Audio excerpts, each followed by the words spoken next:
syndrome, what comes to mind? Maybe you think of someone who can't help saying bad words, or someone who is constantly twitching. Or maybe you have never heard of Tourette syndrome and you just hope it's not contagious. When I hear of Tourette syndrome, I think of my life. I was diagnosed with a very mild case of Tourette syndrome when I was just a kid, and it's the reason that I'm twitching in front of you right now. And during this speech, I would like to inform you on some of the basics of my disorder. Okay, so what is Tourette syndrome? An article by Nicholas Baker was published in the New York Times in 2016, and it mentioned two men. The first was Dr. Martin Charcot, who and his pupil, Gilles de la Tourette. Now, Tourette was his pupil, and they did the research together.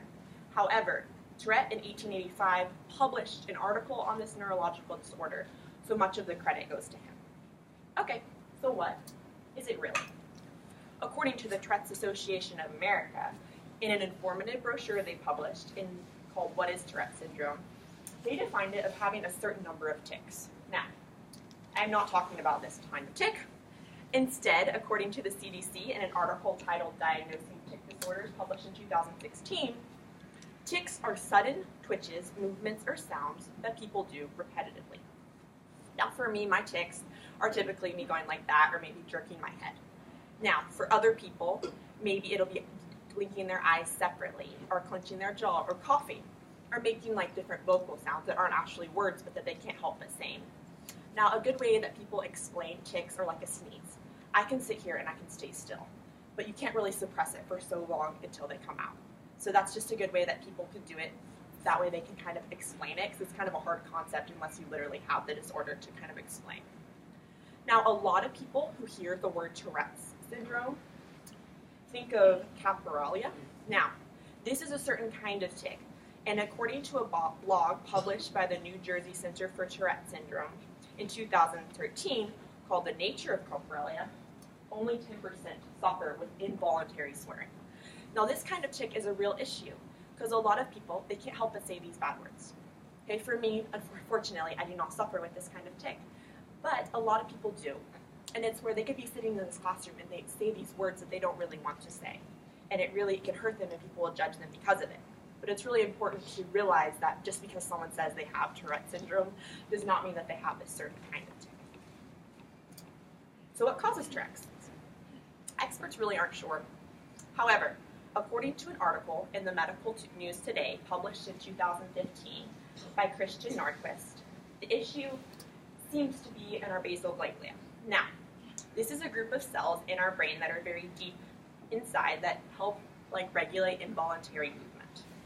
And scientists that have studied people's brains that have Tourette syndrome see that there are some abnormalities in these cells, so they're thinking that that might be where the issue lies. So to answer those of your questions who think it might be contagious, it's not. It's part of our brain. But regardless of where the Tourette's come from in our body, there are treatment options. Now, most people who choose to treat their Tourette's rely on medications. Now, they don't have a drug that can completely just rid you of the disorder.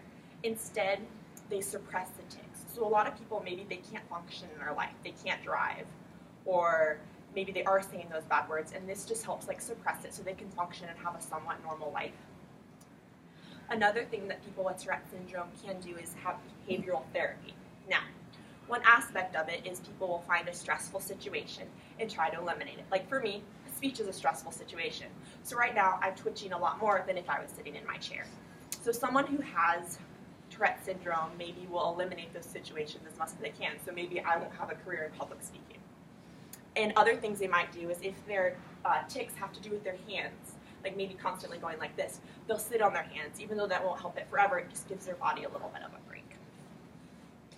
There are also lots of resources, such as online support websites, such as the Tourette's Action and Tourette Syndrome Now What. And there are also local chapter support groups through the Tourette's Association of America. And all of these can be really helpful for people with Tourette syndrome, or either people whose kids have Tourette syndrome, to kind of just relate and rely on one another. However, treatment is not always necessary. An article published in 2001 by Germez and Garcia-Ruzzi titled Pharmacological Options of the Treatments of Tourette's Disorder states tics only require treatment when they interfere with the functioning of the patient. So as patients, we can choose. We can choose whether to go through some of these treatment options or just to live our lives with the symptoms we have. A lot of people, maybe they can't drive. So it'll be necessary for them to take this medication so maybe it can make it so they can safely drive. For me, I choose not to take any kind of medication because I've seen in the past when I have taken medications, they've had side effects that are a lot greater than the tics that I have in my life. However, if I did have a more serious form, I would seriously consider some kind of treatment. Okay, so the challenges of Tourette syndrome are really big, but it really does remind me of the Kelly Clarkson song, "What Doesn't Kill You Makes You Stronger."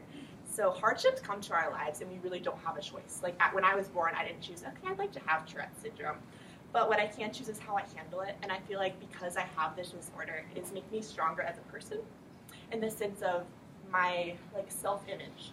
It's helped me to rely on who I am because no matter what I do to myself, I'll always be twitchy. So it helps me just kind of suppress the image I have for myself and more accept myself as a person. So we don't have to just survive, we can thrive. A great example of someone that thrives with Tourette syndrome, for those of you who don't follow soccer, Tim Howard is U.S. national team goalie, and he has Tourette syndrome. The German newspaper Spiegel did an interview with Tim Howard in 2013 titled, "I Don't Need Pity." Howard said during this interview, "I realized that I was faster than the others when it came to certain movements, and that these reflexes were linked to my disorder. So a lot of studies have showed that people with Tourette syndrome actually have faster reflexes. So because Tim Howard has Tourette syndrome, he credits part of the reason that he's a phenomenal goalkeeper to having this disorder." Tourette syndrome is a real issue for a lot of people. It's only a small part of my life. It does not directly affect every aspect of it. But for a lot of other people, people can't drive, or maybe they make noises in class because they can't seem to function, or they're shunned because they say these bad words. But now, when I say Tourette syndrome, I hope you have a better understanding of what it is, how different patients are affected, and the different treatment options, and how we can use this different disorder to make those of us with Tourette syndrome stronger. And also, you might know why the girl in your back of your class is twitching, and you'll have a greater respect for those who have Tourette syndrome in a very bigger case. Thank you.